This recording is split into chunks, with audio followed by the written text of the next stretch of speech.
Kita bisa lihat di pasar bahwa brand itu punya klasifikasi. Ya. Kita bisa melihatnya dia termasuk golongan premium brands, ataukah dia di bawahnya misalnya value for money brands, maupun yang paling bawah misalnya commodity brands. Kalau kita lihat dari 3 strata ini, setiap business owner itu pasti akan berpikir, saya akan masuk kategori yang mana, dan tantangan apa yang saya harus hadapi.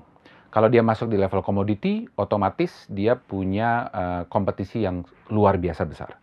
Kalau dia masuk di value for money, mungkin tidak sebanyak, tapi tetap punya tantangan-tantangan lain. Karena kita berbicara kepada persepsi masyarakat tentang brand yang ada di kelas tersebut. Demikian juga dengan premium. Kalau kita bicara premium, otomatis anggapan dia ada sophistication di sana, ada price premium yang dia harus bayar, ada satu offering kembali dari segi produk yang dia bisa terima dengan nuansa yang juga premium. Yang jadi tantangan adalah pada waktu kita melihat brand-brand yang di level komoditas, misalnya mau memasuki pasar value for money. Berarti dia mau naik kelas. Ya. Nah, kadang-kadang dia harus melihat apakah dia punya suatu proposition yang cukup kuat untuk bisa membuat dia meleverage brand yang sama ataupun yang berbeda di kelas yang lebih tinggi. Nah, ini merupakan tantangan yang sangat berat karena teorinya akan lebih mudah kalau dia mulai dari atas untuk turun ke bawah. Kalau dia punya premium brand, kemudian dia menciptakan brand yang di bawahnya, kredibilitas dari pembuatnya biasanya mudah diterima. Karena dia sudah pernah mengerjakan yang premium. Tapi kalau dibalik, tantangannya jauh lebih besar. Karena orang mungkin belum tentu percaya. Kalau saya bisa bikin di level value for money, belum tentu saya bisa masuk di level premium. Tapi bukan berarti mission impossible. Yang jadi pertanyaannya adalah, apakah para pelaku di belakang layarnya ini harus muncul atau tidak untuk memberikan endorsement kepada 2 brand yang dimaksud. Kalau dia sudah mulai di level bawah, mungkin dia jangan memunculkan dirinya pada waktu dia memunculkan brand yang premium. Mungkin kita mulai dulu dengan pemikiran, biarkan brand yang premium ini hidup dulu, baru nanti kita membuat suatu connection di antara 2 brand ini. Malah, kalau dia bisa lakukan dengan tepat, antara premium dengan value for money ini dirumahi oleh satu endorsement yang begitu kuat, sehingga orang menjadi membangun kepercayaan bahwa, oh ternyata dia memang mampu melakukan dua-duanya.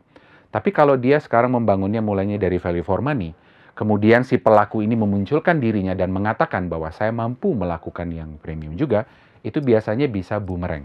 Karena orang bilang, ya kamu memang jagonya di situ, tapi kalau kamu bermain di atas, saya sebetulnya tidak punya kredibilitas. Sebetulnya banyak cara dan banyak strategi yang bisa dipakai untuk melakukan hal ini. Artinya, bukan berarti mission impossible, tapi juga bukan hal yang mudah untuk dilakukan. Saran saya adalah mulailah dulu dari premium, baru turun ke bawah. Atau kita bisa melakukan side track, kita menciptakan brand lain yang tidak kita endorse oleh pelaku yang sama. Nanti setelah dia muncul dan dia sukses, baru kita membangun korelasi di antara keduanya. Dan ini sudah kita bisa lihat banyak perusahaan yang bisa melakukan ini.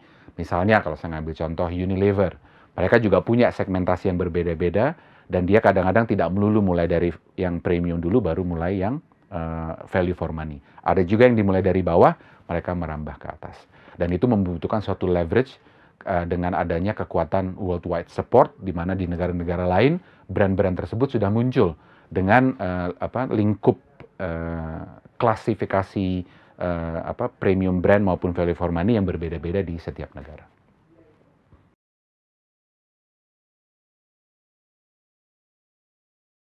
Apakah dia startup ataupun tidak, apakah dia pemain lama maupun pemain baru, saya percaya betul bahwa kalau kita memulai sebuah bisnis, mulailah dengan satu yang kita percayai dan yang kita punya banyak passion. Ya.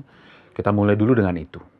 Tapi secara bersamaan, jangan pernah lupa untuk menyempatkan waktu untuk memikirkan bahwa yang satu yang kita fokuskan ini punya potensi untuk berkembang. Karena jangan sampai kita nanti mengembangkan satu, tapi ya sudah satu. Kita stuck nggak bisa mengembangkan yang lain. Jadi, walaupun dia adalah startup, jangan lupa sekarang dengan adanya teknologi dan informasi, mestinya dia sudah bisa menampung begitu banyak wawasan, begitu banyak perspektif, bahwa walaupun dia mulainya dengan satu, dia sudah harus bila memikirkan, mungkin di tahun kedua, tahun ketiga, tahun keempat, dia sudah bisa melebarkan sayap dari produk-produk ini di masa mendatang sehingga bukan hanya soal bisnisnya nanti growing, tapi dia juga bisa mulai memikirkan dalam aspek brandnya sendiri. Bahwa kalau produk ini saya munculkan di pasar, bagaimana saya meramunya, bagaimana saya membuat packagingnya, sehingga waktu diberikan offeringnya kepada konsumen konsumen bisa respon dengan positif. Itu yang pertama. Yang kedua adalah luangkan waktu untuk menyadari bahwa brand itu mempunyai suatu proposition yang sangat luar biasa karena dia sudah masuk dalam dimensi yang tidak kasat mata. Artinya bisa yang kita rasa atau suatu benefit yang membuat kita merasa bahwa dengan adanya teknologi ini atau dengan adanya produk ini, saya bisa misalnya merubah cara saya hidup atau bisa memudahkan saya hidup atau membuat saya menjadi lebih convenient dalam melakukan apapun misalnya. Jadi sebagai startup, luangkanlah waktu untuk melihat potensi dari bisnis yang dibangun. Jangan hanya karena taunya satu dan hanya maunya ini, tapi tidak memikirkan bagaimana dengan yang lain. Jadi, luangkan waktu yang cukup untuk memikirkan potensi dari apa yang Anda lakukan sekarang untuk masa mendatang. Saya Sakti Maki dari Maki Maki Branding Consultant. Saksikan terus Telios TV.